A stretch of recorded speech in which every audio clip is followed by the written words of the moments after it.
Next esteemed guest is the Attorney General for the District of Columbia, Brian Schwalb. General Schwab was sworn in earlier this year and is only the second independently elected Attorney General for the District of Columbia. General Schwab, you know I'm a big fan of yours. I'm so glad to chat with you today. I am genuinely grateful for your thoughtfulness and your leadership, and I know today's participants are really interested in hearing from you. Oh, General, I'm sorry. I think you're on mute. We were just talking about, There when we it go. comes to So good to see you. Thank you for inviting me. Yes, of course.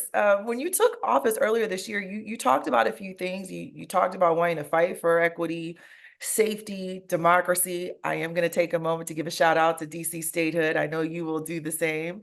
But like our previous conversation just now with General Brown, I actually would like to start with a question about public safety. As you know, it's top of mind of a lot, including members of the business community.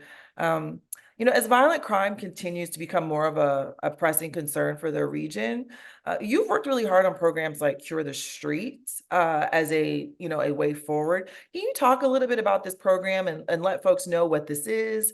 And then, maybe talk to us a little bit about how you'd like to expand it and how effective the program itself is.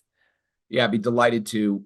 Let me start with recognition that there's no more important issue for the region. There's no more important issue than public safety for the District of Columbia right now.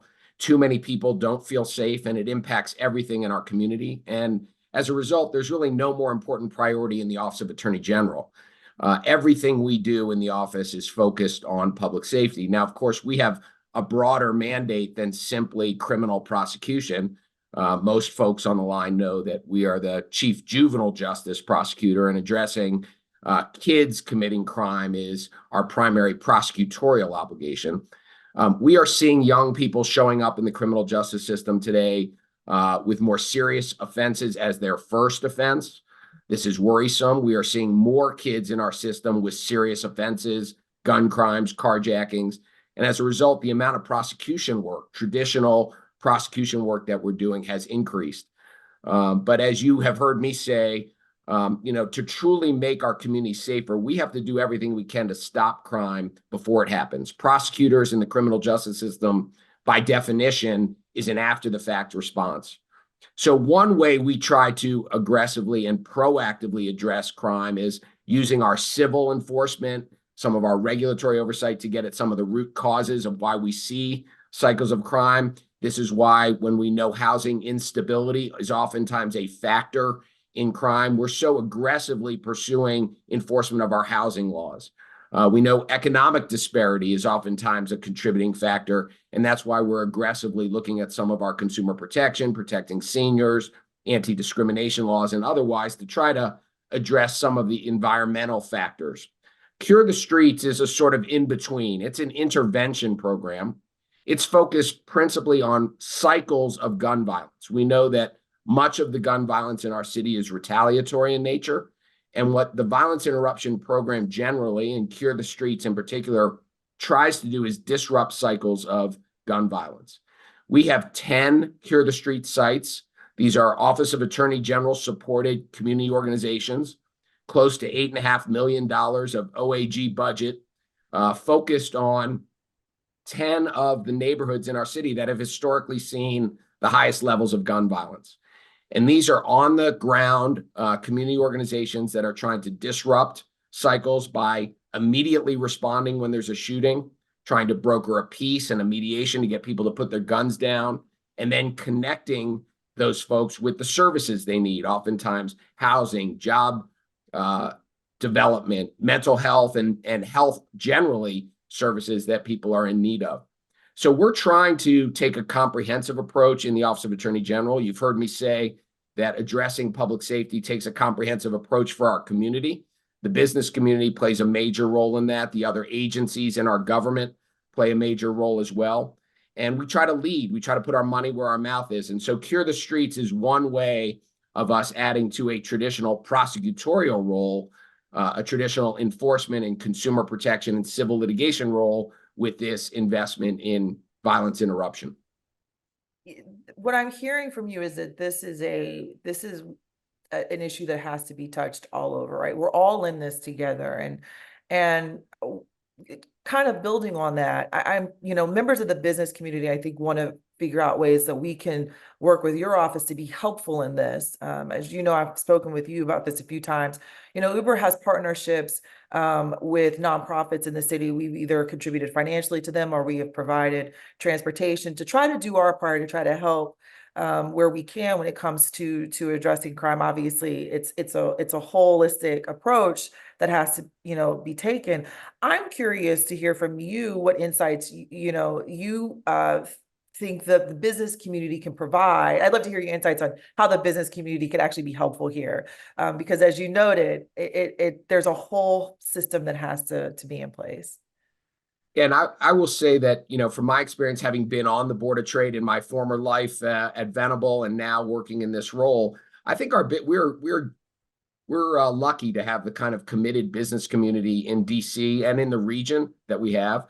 Many folks ask me what they can do to help, and they are putting their money where their mouth is. That, of course, is a relatively easy thing to do. I think engaging in creative ways to address some of the issues in our community is something the business community is uniquely positioned to do. I love the fact that Uber has looked to ways to use its transportation assets to help people, whether it's getting victims away from dangerous situations or getting them to court. I know that Instacart recently is contributing to a process of trying to get healthy foods and coupons to people, excuse me, who need it. Obviously, the more the business community can look to employ people from the district who may need a shot. I'm laser focused on kids in our city. You've heard me talk about the fact that, the vast majority of young people in our city are doing extraordinary things, oftentimes against extraordinary odds. The number of kids in our criminal justice system is a relatively small, less than 2%. But the media and the news is always talking about kids out of control. Kids need a shot. And when you give a young person an opportunity to see what life would be like, that can maybe turn on their flair for entrepreneurship or for a particular skill, that is a life-changing experience. So paid employment for young people, getting them a chance to be part of your teams, mentoring is obviously a huge opportunity to turn things around. Sorry, I've got a cold. I'm doing my best. Oh, no, listen, you're great. This is take your time. We love to hear Thank from you. So take your time. If you need some water, it's totally fine. I would like to just shift a little bit away from public safety and get your thoughts on legislation. I know as a former council staffer, I know a key role of yours is weighing in on some bills that are considered by the DC Council. In 2021, a bill was introduced which would impose restrictions on the use of algorithms and decision-making, which impacts major life events. So that includes offers of credit, employment, insurance. The council right now is considering that legislation again. And as conversations continue, I would really be interested in hearing from you about how we can balance the need for protections with just a technology that we know can help benefit communities. And so I'd love to hear your thoughts, how we can balance those two. Well, we have to strike the right balance. Artificial intelligence, machine learning, generative AI, the reliance on big data sets and having algorithms helping us harness that data, that's not going away. And in fact, there are so many positive applications of that technology that we have to harness. Our community, we have to invest. Our office, oftentimes government gets left behind. Government needs to make sure that we are leveraging the resources because oftentimes we're under-resourced relative to some of the private enterprises that we're litigating against or dealing with. So it's not going away. We do have to strike the right balance. My concern is really stemming from a privacy and consumer protection focus. And we know that with so much reliance on machine learning, many critical decisions in people's lives are being decided by machines. They're not being decided by human beings. And when machines are learning, they are only as good as the data they're learning from. We know that when you put garbage in, sometimes you get garbage out. And so my main concern is making sure that we have some guardrails around the development of this technology to make sure that the critical decisions in people's lives are not being based on discriminatory input and having a perpetuation of unfair results. So when you're talking about people borrowing money, trying to get insurance, trying to get health care, and knowing that what they pay or their gating access to these systems is driven by an algorithm, it can be dangerous. So one of the things that we advocated for in the digital discrimination law that was being considered in a previous council was some auditing function, some ability to make sure that we can explain why the machines are generating the results they're generating. And instead of just simply allowing the machine to spit out results that we live with. There was a humorous anecdote I heard about a company that was using machine learning to help them with their massive hiring challenges. And the machines were getting smarter about what people in the company looked like, what their backgrounds were to be successful within this company, because that's what the algorithm is trying to do over time. It turned out that the two most important factors at hiring and being successful at this company was having played high school lacrosse and having a name Jared. And so, this is an example of implicit bias that can be built into a program that, if we don't have some checks and eyes on it through an auditing process, can really get out of control. And this is a really important place for conversation with the business community. Because I think most people in the community don't want to have machines making decisions that perpetuate discrimination and inequity. They don't want to see us invading privacy unnecessarily.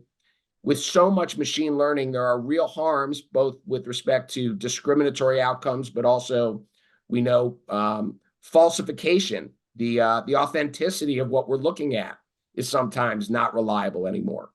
And of course, there's much worse in terms of computer-generated sexual exploitative material online that we have to be careful about. So this is something that really cries out for an engagement between the business community, lawmakers, and not a resistance to change, because together we do have to find the right balance. Yeah, that's right. And I will say, I'm grateful for your office, hearing out members of the business community as they have weighed in on this legislation. And I hope we can continue to do so as the council goes into next year. I do want to switch just a little bit again and talk some about your work with other state AGs. I talked to General Brown about this and wanted to raise this with you. You recently joined a coalition, I think it was of 41 attorneys general in a bipartisan lawsuit against Meta, arguing that their platforms have caused harm to children's mental health and that they have not been forthcoming about the risks their platforms may pose to mental health. Can you talk a little bit about why you joined this lawsuit and talk about, you just talked about balance when we're talking about AI. I think probably the same here when we're talking about companies and some of what they're trying to do with social media, plus making sure that the users are safe. So I'm just curious to hear about your thoughts on why you joined the lawsuit and how tech companies can find a good balance there as well. So, we have three core mission statements for the Office of Attorney General under my leadership. And the number one is making sure we're raising healthy, hopeful children. This is a public safety strategy. It's a public health strategy. And we certainly lean into that in the juvenile justice space, but we're also thinking about kids in all realms of their lives. And while it's not unique to DC kids have been negatively impacted by the amount of time they are on their screens. And the Meta lawsuit is a lawsuit. We chose to sue on our own in the DC Superior Court. There are a consortium of states that are suing in a multi-state and other states that are suing individually in their individual courts. We're one of the states that's suing in the Superior Court on our own. I was driven by the impact that young people in the District of Columbia are suffering as a result of how much time they are on their screens, and recognizing that Meta, we allege, and based on the investigatory work we've done, has been very intentional in what its business plan is. Young people are a hugely lucrative market for online advertisers. The more eyeballs and the more time that young people are spending online drives revenues. And we allege in our lawsuit that it is unfair practice to focus on essentially addicting young people to their product, which is what Meta does with respect to its algorithm, with the respect to how it keeps eyeballs on the screen and draws people back when they're off screen. So there's an unfair practice piece of this lawsuit. There's also a deception piece because we allege in the lawsuit that Meta has known about the very serious risks to mental health that their programs and their algorithms create and has not been honest with the consumer public, with the public writ large about those risks. We know young people's brains are developing. One thing that teenagers want is connectivity. They want to compare themselves to others. And so they are a lucrative and attractive market.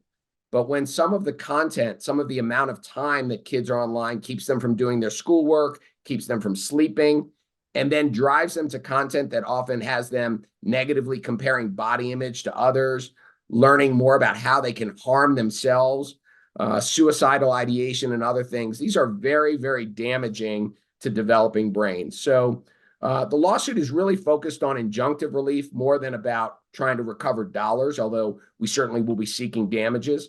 But we want to try to put an end to some of the practices that we know are so potentially dangerous. And I don't think as a parent, my girls are a little older now, but certainly as they were growing up, that it's an unreasonable thing to ask the social media platforms to think about maybe some age gating. How old should kids be before they're spending time online? How many hours a day is a reasonable amount of time? Could we talk about maybe not having them on their screens between 10 o'clock at night and 6 in the morning so they can sleep? Because we know that's a critical part of health. Maybe not having access to screens during school time. I think there's a reasonable compromise to be reached here. But as it is right now, because those efforts, at least with Meta, didn't reach an agreement, we are in the space of litigation right now. And it is a broad sweeping multi-state series of cases. Thank you, General. I will say, I wish we could just pause the use of phones between 10 and 7, period, for everyone, unless there's an emergency. Yep. I did want to ask you just one more question related to next year and the council. I'm curious, I asked General Brown this about what he thinks may be coming forward next year. I'm curious if you have any thoughts about what the council may be looking at next year. It is a 13-member body, so there's not many of them, and they are often it's a 2-year, year-round legislative process, so they're often very busy. So I'm just curious what you think may come up next year. What are some legislative priorities that you have before you go? We'd love to hear that. Yeah. Well, look, I think it will be an active spring. There are obviously 6 of the council members who will be up for re-election or spaces, so politics will become active. Crime and public safety is going to continue to be the #1 focus, supporting the business community, finding out where that intersection is. We need to keep our business community engaged and supported in the district. I'll put a plug in for this, though, with respect to the engagement of the business community. Legislation and passing new laws is part of what the council does, but oversight is also a huge part of the council's role.